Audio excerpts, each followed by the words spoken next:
Helldivers 2 has a big problem, and it's something that Arrowhead have refused according to fans in the last few hours, and it's about the mechs in the game. On top of that, we have the Helldivers 2 boss saying that we did fix the Railgun, except it's not in the way that you actually thought. And the reason players keep dying like flies after the patch, and no, it's not because of armor/weapons, and new changes are coming. We have lots to get through. If you can leave a like right now, it helps a ton, but if you get to the end of the video and didn't enjoy it, then turn that like into a dislike. But let's dive into this because Helldivers 2 has a big problem, and it's something that Arrowhead have refused according to fans in just the last few hours. So to give you context, this started because since the mechs dropped yesterday, players have come to realize that they aren't exactly as strong as they initially thought they were going to be, and it all started with this meme that has since been going around, and it's kind of funny, let's be honest. And someone added that I played with my usual group tonight, and based on my experience, I warned them, well, sometimes it explodes for no clear reason. This can include stepping on obviously hazardous things that your Helldiver can usually survive fine, and then firing the rocket with a clear line of sight while moving might actually fire back at you, walking over changes in terrain and so on basically destroys your mech, or apparently just dropping at all, as the first mech drop someone did after I was talking about it just exploded on simply touching the ground. Now someone continued to say, I'm not sure if the heavily armored description is particularly accurate. It's currently a buggier turret with drop and time limits that you can actually die in. Now someone else added, I think there's a certain angle where if you shoot the missile while turning, it hits yourself, and I've done this like 3 to 4 times in a row now. Now, mechs could use a 90% explosive damage resistant stratagem upgrade, and someone even suggested, I think it would be pretty cool if we could use stratagem slots to modify aspects of our mechs. I know it's unlikely that we will see anything like this, but let's say you use one slot for the mech and another that gives the mech an armor boost, a short boost forward, a small jump, things like that.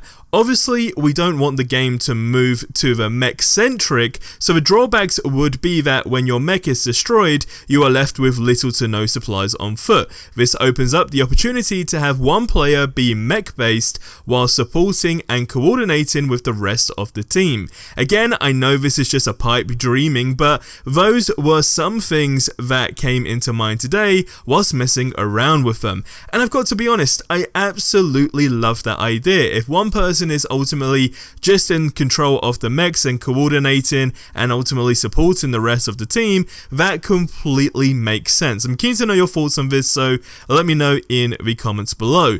But this is where things have taken a turn, as somebody posted the following.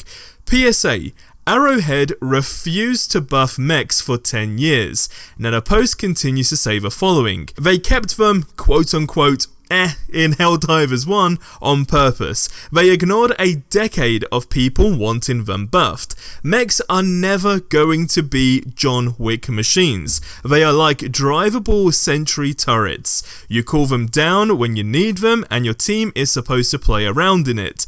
If done well, you get 16 EAT rockets and enough minigun to clear a breach and a few patrols. Try the deployable shield versus automatons. Arrowhead will not give you a reload. They will not make you walk faster. They might let you use stratagems while piloting like in Helldivers 1. Good luck. Now, there were 2 edits to this post after. The first edit says, some of you don't read too well. I'm speaking to the people posting a gazillion threads who thinks that the mechs are trash and need to be immediately buffed because they expected Gundams and Titanfall 2 mechs. And then it says, edit 2, but if Arrowhead let them be a little tankier against rockets, that would be pretty cool, to be honest.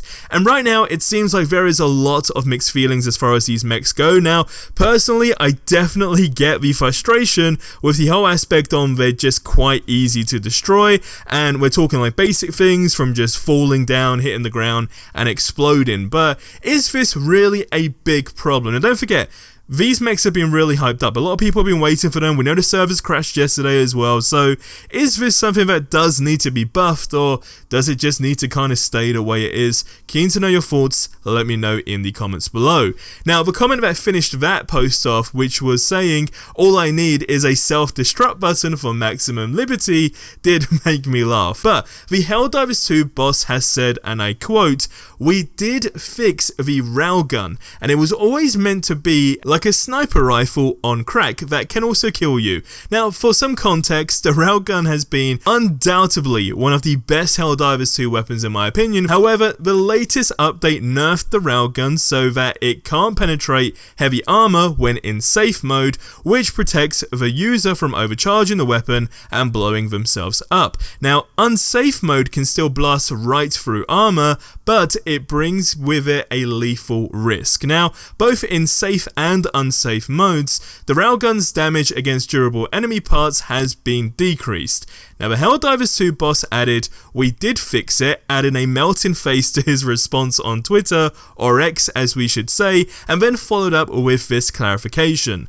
But for real though, the railgun in unsafe mode didn't change the capabilities of it as it should. The armor penetration of it was insanely tweaked and now goes from good to GOAT, like it was always intended to be, a risk/reward weapon but for higher tier play, like a sniper rifle on crack but with the risk of actually killing the user. Now, the phrasing of this tweet in my opinion could stand to be a little more specific, as it's definitely easy to misinterpret it as saying that armor penetration was buffed when that's actually the opposite of what happened. But in short, you just need to crank the gun's charge up to the limit before it explodes to achieve max armor penetration, which according to reports from players still isn't quite effective as the pre-nerf, but if you've had a different experience, let me know in the comments. Now, this led to someone saying the following: "The railgun nerf was incredibly tame. I can feel it. I'm gonna get downvoted on this as a knee jerk. If you go first person and charge railgun to the very last bar and closer to this thing detonating in your hands as possible, the better. You two-shot a charger's leg armor off and kill them just like before. It's honestly not that hard if you just practice it. If you're a musician or something along those lines and can hold a beat, even better. Memorize how long it takes to blow up and then just simply count it. It's really not a big deal once you get that down. It just increases the TTK by a bit during the charge phase. It's not the 4 shots or more we thought it was going to be, but it basically still rocks, at least versus bugs, and for the bots, of course, the laser cannon is amazing." Someone followed up by saying, "The bigger issue for me is the charger skating. Those things are slipping and sliding everywhere, and it makes it tough to hit their legs," which I totally resonate with. That's an actual valid point. So, is it really just boiling down to skill and really mastering it, or is there a bigger problem here, of course? Again, leave your thoughts on this. Now, this takes me over to the next topic, which is the reason that people keep dying like flies after the patch, and no, it's not because of the armor and weapons. So, a player has taken to Reddit to say the following: "I have been playing on Helldive with randoms ever since the patch hit, and here are some observations I'd like to share with my fellow Helldivers. The most noticeable is casualty rates are increasing massively, and my fellow Helldivers are dying left and right, myself included. There are many instances where we were unable to extract or weren't even able to finish missions because of depleted reinforcements, which is a striking contrast to before the patch. I have compiled some of the reasoning behind my observation, and I think it's either the hotly discussed and contested problem like the weapon buff and nerf and armor. It's the AI related issues like the enemy detection rate and their aggression level and spawn rates. Let me explain.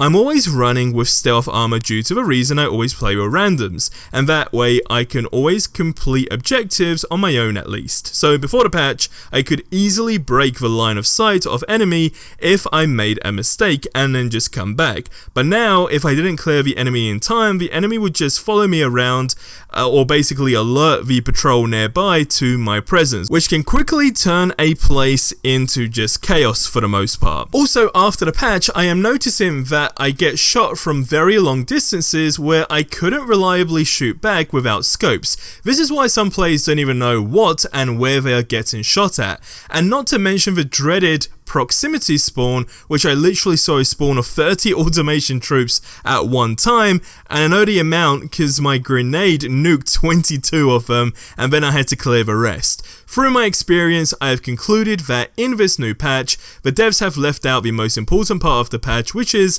enemy AI and spawn rate, and I honestly believe that the massive post explaining their reasoning about the buff and nerf is missing the point. The biggest effect of the patch is not the weapon, but no matter what weapon stratagem you use, you won't be able to clear the enemy in front of you. This is essentially forcing players to adopt an entirely different playstyle that they have been having fun with for weeks, and instead of explaining and informing their intention of changing the direction of the game and changing the way how high difficulty is to be played, they just call us brainless. It then finishes off by saying, "To be honest, I love this game and have been having fun with it since launch. I am not crying for a buff to make my life easier. I'm just asking that if you make any changes, maybe let me know so I can spend my time in the game rather than posting on Reddit." Now this is causing a lot of chaos in the world of Helldivers, but again, I can definitely see the element where it is kind of forcing you to change your playstyle. And that takes me nicely over to the fact that Helldivers 2 is going to be making changes to heavy enemies following player backlash, and they are addressing the player concerns, promising an upcoming fix on the heavy enemies in general, which again, I'll be talking about this stuff as well. So in short, the update just promises to adjust the heavy enemy spawn rate and health, and then addressing the player frustrations with the difficulty level. So there you go, that pretty much answers that. They do intend a hotfix as well to just balance gameplay and also address again the heavy enemy concerns on missions. Now don't forget, we are now less than 7 days for something amazing happening in Helldivers 2, and it is huge. Check out the video that you see on screen right now.